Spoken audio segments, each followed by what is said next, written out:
अध्यात्म विज्ञान कोई धर्म या संप्रदाय नहीं है, ये स्पिरिचुअल साइंस है जो कुदरत के कानून पर आधारित है। ये विज्ञान पूरे ब्रह्मांड के सभी रहस्यों को उजागर करता है और जीवन के सभी पहलुओं को समझने के लिए एक नई दृष्टि देता है। इसी को आर्ट ऑफ विजन कहते हैं, दुनिया को देखने की एक नई दृष्टि, जो अध्यात्म विज्ञानी परम पूज्य स्वामी श्री कमलेशानंद जी के निर्देशन में सनातन सत्य का अनुसंधान कर हमारे जीवन को प्रकाशित करे। जय सच्चिदानंद। અનુભૂતિ દુનિયાને જરૂર છે કે નહીં ઇમ્પોર્ટન્ટ નથી। હું કેવડી હોઉં તો મને બધું દેખાય, ડઝન્ટ મેટર મને બોલવાના સંજોગ મળે નાય મળે, મને તો અનુભવ છે ને, એટલે હું મોક્ષે જાઉં છું। કોઈ મને પૂછે કે ના પૂછે એ તો ઉદય કર્મ છે। અત્યારે તો અમે સાંભળ્યું એ અનુભૂતિ કહેવાય ના, સાંભળ્યું એટલે તમને સમજણ મળી, સ્થૂળ ભાષામાં એને દ્રષ્ટિ કહેવાય, પણ ખરેખર દ્રષ્ટિ એટલે અનુભૂતિ કહેવાય, ઇટ્સ અ વિઝન કહેવાય। પણ આ પ્રાઇમરી દ્રષ્ટિ કેવી તો કહેવાય, તો સમજણ બી કહેવાય। પણ એ સમજણ પછી અપગ્રેડ થાય, એ સમજણ ભૂલ વગરની થાય તો એ સાચી દ્રષ્ટિ। પછી એમાં કોઈ કોર્નર બાકી રહે, એ સમજણ ભૂલ વગરની થશે, તેદી તારો સમજણ તો છે આપણી પાસે, ખ્યાલ આવે ને, બધું એમાં ઘણી બધી ભૂલ છે। ભૂલ એટલે 100% મેચ્યોર, ધેટ્સ ઇટ। ભૂલ એટલે ખોટું નહીં માનવાનું, ભૂલ એટલે આજે હું બીજા દોડમાં ભણું છું અને પાસ થયો, હજુ મારે માસ્ટર ડિગ્રી કે પીએચડી સુધી ભણવાનું બાકી છે, એ તો જ્ઞાન છે જ નહીં મારી પાસે। એ સંદર્ભમાં બીજા દોડનું ભણેલા ખોટું નથી, હજુ તમારે ઘણું બધું ભણવાનું બાકી છે। Your maturity is required too much now.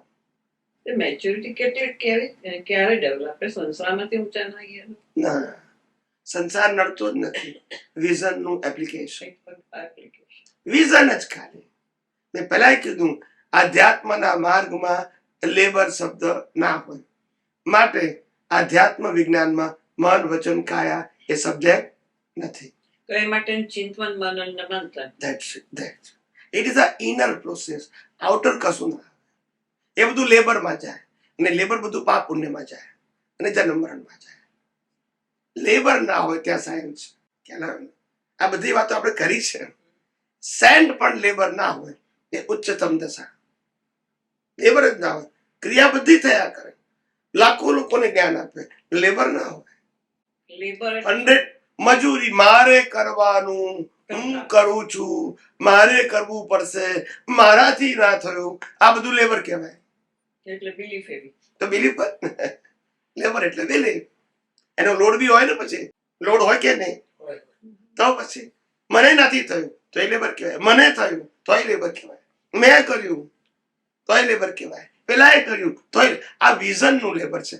એમાં વ્યક્તિ સવાલ નથી, તમને કોઈ પણ વ્યક્તિ કરતા દેખાય એ લેબર છે, ખ્યાલ આવી ગયો? એટલે તમારું વિઝનમાં ક્લેરિટી એ લેબર, પછી કરતા દેખાય તો પછી રાજદ્વેષ પણ થાય। આખું કોરિલેટેડ છે, કેવું છે? કોરિલેટેડ। એટલે કે છે ને દાદા ભગવાન કે મોક્ષ તો ખીચડી બનાવવા કરતા પણ સહેલો છે, ક્યારે? એનો દાતા દુર્લભ છે, એ મળે તો સહેલું છે, નહીં તો અઘરો છે। લાખ અવતારે નિવેડો આવે એમ નથી। આ પહેલી વાર સાંભળ્યું તમે કહ્યું કે સામો કરતા દેખાય એ લેબર, સવાલ જ નહીં, લેબર એ તો અજ્ઞાન, એનાથી તો કર્મ બંધાય છે। આ બધી વાત કરી છે મેં, પછી કાળે તમે ના હોય ને, આમાં કશું નવું નહીં આવે। હા, કોઈક વાર કોઈ પ્રશ્ન અમુક એંગલથી ના પૂછાયો, એ પૂછાય તો પહેલી વખત નીકળે, અમારા વિઝનમાં તો હોય, પણ સંજોગ આવો જોઈએ ને બોલવાનો। આ બધું નવું નીકળે છે, અમારા માટે નવું નથી, પણ સંજોગ જોઈએ ને। હમણાં છેલ્લા 15 દિવસ મહિનાથી વાત કરીએ છીએ કોમર્સ એન્ડ સાયન્સ, એ નવું નીકળ્યું શબ્દ રૂપે, અમારા વિઝનમાં તો હતું, પણ લોકોને ઈઝી પડે। કોમર્સ એટલે દ્વંદ્વ, સાયન્સ એટલે નિર્દ્વંદ, એટલે ગુડ બેડ, ખ્યાલ આવી ગયો ને, profit and loss, like and dislike, ગમવું ના ગમવું, લાભ નુકસાન, આ બધું શેમાં આવે? કોમર્સમાં। Equal to labour, yes, equal to labour, ખ્યાલ આવી ગયો? અને સાયન્સમાં no labour, separation, not I and, પ્રકૃતિ સારી છે ખરાબ છે, ગમતી છે ના ગમતી છે, આપણી કે બીજાની, પણ not I M I M a pure સોલ. તો પછી લેબર સેપરેશન છે. સાયન્સમાં સેપરેશન હોય અને ધર્મ અને સોશિયલ લાઈફમાં લેબર હોય. જ્યાં સુધી રિલેટિવ સત્ય છે ત્યાં સુધી લેબર હોય. સનાતન સત્યમાં લેબર ના હોય, સેપરેશન. એટલે તો કીધું યુદ્ધ કરતા કરતા મોક્ષ ના જાય કે લેબર નથી ને, હું કરું છું તે છે જ નહીં. તો પછી સમજાય છે ને. આપણે બધી વાતો સાંભળી હતી કે યુદ્ધ લડતા લડતા પણ મોક્ષે જઈ શકે છે, કારણ કે સેપરેશન, એક્શન નહીં. યુદ્ધ કરવાથી મોક્ષ એવું કોઈ કહી શકે? હજારો રાણીઓ રાખવાથી મોક્ષ કહી શકે? પણ તો ગયા ને, કારણ કે સેપરેશન. એમાં એક્શન ને ઇમ્પોર્ટન્ટ નથી. એક્શન પહેલા વિઝન ની લેબર અને એમાંથી બહાર નીકળવા. એટલે કેટલું સાયન્સ જે ચોગરદમથી કે છે તે આવું આખું ટોપ ટુ બેટમ તમને સમજાવું છું. તમારા વિઝનમાં સમજાવો એટલે ગોખવાની જરૂર નથી, તમારા વિઝનમાં રહેવું જોઈએ બસ. પછી એનો ઉપયોગ કરો. કોઈને કહેવાનું આવે કે ના આવે તો કુદરતી રીતના છે, પણ તમને તો રિયલાઇઝ થાય કે નહીં. Once your vision is clear, you can realize all the time, every place. અને અનુભૂતિ કરવી એ મહેનત નથી. શું નથી? મહેનત નથી. કંઈ પ્રાપ્ત કરવું તો મહેનત જોઈશે. આ તો છે ને અનુભવવાનું છે, આપણે બનાવતા નથી. ખ્યાલ આવ્યો? 50 માળનું બિલ્ડિંગ જોવું કોઈ મહેનત નહીં, બનાવો તો મહેનત થાય. બોલતા નથી. યસ કે નો? જોવામાં શું મહેનત? ખ્યાલ આવ્યો? એમાં લડાઈઓ લડે, રાજપાટ ભોગવીએ, હજારો રાણીઓ હોય. ખ્યાલ આવ્યો? ને રાજપાટ ભોગવે, નોકર ચાકર બધું હોય, પ્રજા હોય, બધો વ્યવહાર કરે. ખ્યાલ આવી ગયો? પણ આપણે છૂટા છે તો વાંધો શું છે? આ તો પ્રોગ્રામ છે. શું છે? અને પ્રોગ્રામ એટલે કુદરતી રચના. એમાં મને શું વાંધો હોય? મારે મેળવવાનું નથી અને ગુમાવવાનું નથી. આઈ એમ ધ ઓબ્ઝર્વર. પછી આપણને શું ચિંતા? આ જન્મે જીવે કે મરે. એટલે કહું છું સેપરેશન ત્યારે ફીલ થાય, અજ્ઞાન ઝીરો થાય ત્યારે. પણ અજ્ઞાન ઝીરો થવાની પ્રક્રિયાને સેપરેશનની પ્રક્રિયા કહેવાય. એન્ડ અજ્ઞાન ઝીરો થાય એટલે છૂટાપણું વર્તાય, વર્તવું પડે નહીં. પણ જ્યાં સુધી અજ્ઞાન 1% હોય ત્યાં સુધી 100% છૂટાપણું વર્તાય નહીં. ત્યાં સુધી પુરુષાર્થ કરવો પડે. 1% અજ્ઞાન હોય તોય કરવું પડે. એટલું કેટલું એટલે પ્યોર નો મતલબ સેપરેશન. આત્મા તો પ્યોર છે, તમારું વિઝન પ્યોર થવું જોઈએ. કુદરતી રચના ભેદાય પછીથી પેલું આખું સાયન્સ. That's it. આ જેમ તમને એક વ્યક્તિનું લાઈફ પ્રોસેસ કુદરતી હતા કે એ તો બ્રહ્માંડ છે, બ્રહ્માંડની પ્રોસેસ સેમ છે. એક વ્યક્તિ હોય કે અનંત વ્યક્તિ હોય, એક જ પ્રોસેસ છે. અને આ કુદરતના બનાયેલા બધા રમકડા છે, ચલાવે છે. આ જે મોબાઈલ જે છે આ બધા રમકડા છે, ચાલે છે ને આખી દુનિયામાં એકબીજાના વ્યવહાર માટે. એ રમકડા છે. એવું આ માણસ રમકડા છે કુદરતના. આ મેન મેડ રમકડા છે. આ માણસ બનાવેલા રમકડા છે. આ પ્રોગ્રામથી ચાલે, આ પ્રોગ્રામથી ચાલે. બોલતા નથી. અને આમાં પ્રોગ્રામ બની શકાય અને આને નવો પ્રોગ્રામ આપો, નવું લાઈફ આવે. પણ બોડીનું સ્ટ્રક્ચર તો તેનું આ મોબાઈલમાં અપગ્રેડ કર્યા કરો. પણ મોબાઈલ તો તેનો દર 2 મહિના થાય એટલે અપગ્રેડ કરો. એટલે શું અપગ્રેડ થયું? પ્રોગ્રામ. પણ મોબાઈલ તેનો ખ્યાલ આવ્યો? અને અહીંયા આગળ અપગ્રેડ થાય એટલે મોબાઈલ બદલી જાય. મોબાઈલ એટલે રીબર્થ. અહીંયા આમાં કશું અપગ્રેડ થાય, જે લઈને આવ્યા હોય એ ડિસ્ચાર્જ થાય. અહીંયા અપગ્રેડ નવા કર્મ બંધાય, એના માટે પાછી નવી બોડી મળે. ખ્યાલ આવી ગયો? આ કેમ નવું કરવું પડતું નથી? કારણ કે એને બાળપણ, યુવાની, ગળપણ નથી અને છે એટલે નવું બોડી જોઈએ. ખ્યાલ આવ્યો? બાળ અવસ્થામાં કર્મ કર્યા હોય તો એવો ભોગવટો આવે ને, યુવાનીમાં કર્યા હોય તો એવો ભોગવટો આવે, ઘડપણમાં કર્યા હોય તો. એટલે એવું પેકેજ જોઈએ ને પાછું. ખ્યાલ આવી ગયો? હવે આ તો જેમ જેમ આ પેકેજ વપરાય છે એમ ઘણું થતું જાય છે, એની શક્તિ ઘટતી જાય છે. તો બાળપણ કર્મમાં કરેલા કર્મો આ બોડી કઈ જ ભોગવી શકે? એટલે પાછું એવું બોડી આપે. દરેક વ્યક્તિના ઇન્ડિવિડ્યુઅલ પ્રોગ્રામ. વર્લ્ડની અંદર મોબાઈલમાં તો 2 કે 3 કે 4 કંપનીના પ્રોગ્રામ છે. એમાં રાઈટ બહુ વેરાયટીઝ ના હોય. બેઝિક વસ્તુમાં 3 કે 4 કંપની જ હોય. પછી અપગ્રેડેશન હોય. બધી કંપનીઓ પોતપોતાનો પ્રોગ્રામ બનાવે નહીં. કેટલીક વસ્તુઓ કોમન હોય અને કેટલીક એની એડ કરે એટલે એનું સેપરેટ થયું કહેવાય. બાકી 90% પ્રોગ્રામ ગમે એટલી કંપનીઓ હોય સરખો જ હોય. 10% જેની સ્પેશિયાલિટી હોય તેના આધારે કહેવાય કે આ આઈફોન કહેવાય, આ સેમસંગ કહેવાય. સમજાય છે? 90% બધું સરખું જ હોય, એને બેઝિક પ્રોગ્રામ કહેવાય. એમ દરેક વ્યક્તિની જે લાઈફ છે એમાં બેઝિક પ્રોગ્રામ બધાનો સરખો હોય. ખાવાનું, પીવાનું, ઊંઘવાનું, કામ કરવાનું, પણ પ્રકાર કેવા હોય? જુદા જુદા હોય. એ બધાને જાગવું જ પડે, બધા બોડીના મશીનને. બધાને ઊંઘવું જ પડે, બધાને ચાલવું જ પડે, બધાને બોલવું જ પડે, બધાને વિચારવું જ પડે. એ કોમન પ્રોગ્રામ. પણ એ પ્રોગ્રામની અંદર સ્પેશિયાલિટી આવે કે કોઈને અમુક પ્રકારના વિચાર આવે, કોઈને અમુક પ્રકારના. પણ વિચાર તો બધાને જ આવે. બેઝિક પ્રોગ્રામ તો હોય જ. છેલ્લા અવતારમાં વિચાર તો હોય, વાણી હોય ને વર્તન હોય. બેઝિક પ્રોગ્રામ તો હોય, પણ સેપરેશન એટલે 9-4 ના થાય. આટલો ફેર.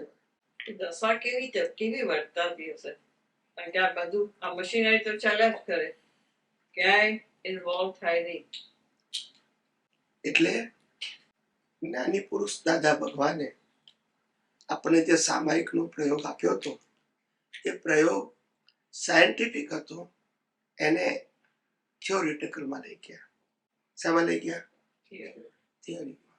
મારે વિચારવાનું નહીં, મારે બોલવાનું નહીં, મારે કરવાનું નહીં, મારે હલનચલન નહીં કરવાનું, મારે ખાવાનું નહીં. ખ્યાલ આવ્યો? આ જે પ્રયોગ કર્યો છે ને 11 એ પ્રયોગ હતો. શું હતો?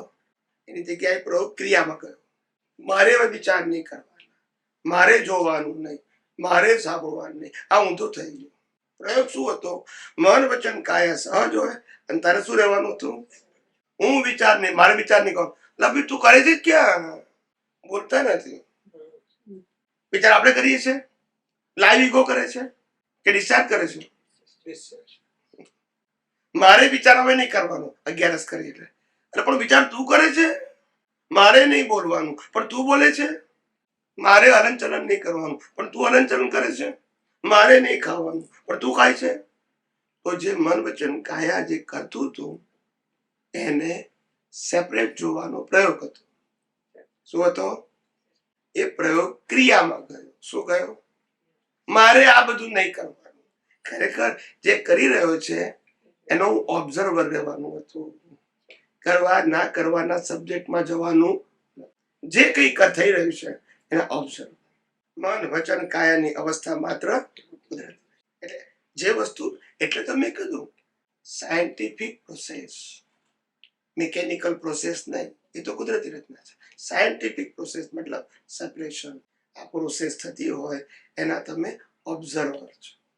એમાં ચાલુ બંધ એ પ્રશ્ન આવે એટલે આપણે વિજ્ઞાનમાં શું કીધું કે એઝ અ લાઈવ પર્સન ઉગાડી આંખે કોઈ પણ અવસ્થા જોતા હું શુદ્ધાત્મા છું તે લક્ષમાં રહેવું એ સામાયિક. કોઈ પણ અવસ્થામાં. અને મન વચન કાયા અને તેની અવસ્થા અને 5 ઇન્દ્રિયોથી અનુભવાતી સૃષ્ટિ એને કુદરતી રચના જોવું એ પ્રતિક્રમણ. અને ન જોવું એ અતિક્રમણ. પતિ સિમ્પલ. એમાં શું કરવું શું ના કરવું એ સબ્જેક્ટ આવ્યો. એને કુદરતી રચના જોવું એ સામાયિક. અને કુદરતી રચના ન દેખાયું એ અતિક્રમણ. કુદરતી રચના દેખાયું એ પ્રતિક્રમણ. અને કુદરતી રચના ન દેખાયું તે અતિક્રમણ. કેટલું સિમ્પલ છે. આમાં કશું ગોળ ગોળ છે? ઇફ એન્ડ બટ છે? we see the things in front of us, how we will see, not to see that things. Like we see everybody, okay? Any like example, one cow is walking, we see that. How we'll think we didn't see that. એટલે પ્રશ્ન શું છે ખ્યાલ? એટલે કે આપણે કોઈ વ્યક્તિ ચાલે. બધું દેખાય છે ઓકે. Okay okay. તો આપણે જોયું નથી એવું કેવી રીતના કરી શકીએ? Yes correct. દેખાય તો છે જ. હા, આંખ બંધ કરે તોય સપના દેખાય છે. Yes. એનો જવાબ નથી પાછો. એ કોણ જુએ છે? સપના કોણ જુએ છે? હુ સી ધ ડ્રીમ? એ ખબર નથી. ના, એટલે તમને સાયન્ટિસ્ટ સમજાવું છું એટલા માટે તમને ખબર પડવી જોઈએ. ખાલી આંખ જોતું હોય તો સપના ના દેખાવા જોઈએ. આંખ તો બંધ છે. There is sum another. તમને એવું ખ્યાલ આવે એટલા માટે આ બધું કહું. હું સ્ટેપ આપું છું. આન્સર તો મારો એક જ લીટીનો છે, પણ હું તમને સ્ટેપ બાય સ્ટેપ સમજાવું છું. એટલે પહેલી વસ્તુ એ કે રિલેટિવ સત્ય જોવાનો સ્વભાવ ડિસ્ચાર્જ ઈગોનો છે અને ચાર્જ ઈગોનો છે, સોલનો નથી. સોલ ઇઝ અ પ્રકાશક, સ્વ પર પ્રકાશક. એ જુએ જાણે કોઈ પણ વિનાશી અવસ્થા જુએ જાણે નહીં, પણ જુએ જાણે કોણ? ફર્સ્ટ ડિસ્ચાર્જ ઈગો અને second charge ego. Charge ego જોઈને ક્રિએટ કરે, ડિસ્ચાર્જ ઈગો તો કમ્પલસરી છે, કારણ કે એને જ ચાર્જ કર્યું હતું. એટલે વ્યૂ પોઈન્ટ એની પાસે જ છે કે આ મારા મધર છે, આ મારા ફાધર છે, લઈને જ આવ્યો છે બિલીફ. એટલે એને જોવું કમ્પલસરી છે. પણ લાઈવ વાળું ક્યારે જુએ? એની પાસે અજ્ઞાન છે તો. આ એમ કે છે કે આ મારા મધર છે, એ ડિસ્ચાર્જ વાળું ભલે કે, લાઈવ વાળું કેમ કે છે? એ નામ અજ્ઞાન, એનાથી કરમ. અહંકાર આંધળો છે એવું કે તો જોઈ કેવી રીતે શકે? અહંકાર આંધળો છે. હા, એટલે અહંકાર જે જુએ છે ને એ પર પ્રકાશમાં જુએ છે, એની પાસે નથી. આપણી આંખો આંધળી જ છે. આપણે સાબિત કરું છું. આપણી આંખો આંધળી જ છે. જો પ્રકાશ ના હોય તો બોલતા નથી. અંધારામાં જુઓ ને, કેમ બોલતા નથી? અંધારામાં જુઓ ને, ખોલી નાખો. એ શીખવાડ. એટલે આ બધી વસ્તુઓ છે ને જેના ઉપર આપણે, હું જેમ કહું છું ને, મારો તો અનુભવ છે, પણ તમે આ બધામાં ચિંતન મનન કરી શકો. તમે કોઈ નવરા હો ત્યારે શું કરવું? આવું કરવાનું, રિસર્ચ કરો એન્ડ રિયલાઇઝ. હેન્ડીકેપ ના બનો. શું ના બનો? હું તમને પ્રોસેસ બતાવું છું. જે હું કહું છું એ તમે ના કરી શકો. આખી અઘરી વસ્તુ થોડી છે. તમારે એનાલિસિસ કરવું પડે, એક્સપેરિમેન્ટ કરવો પડે.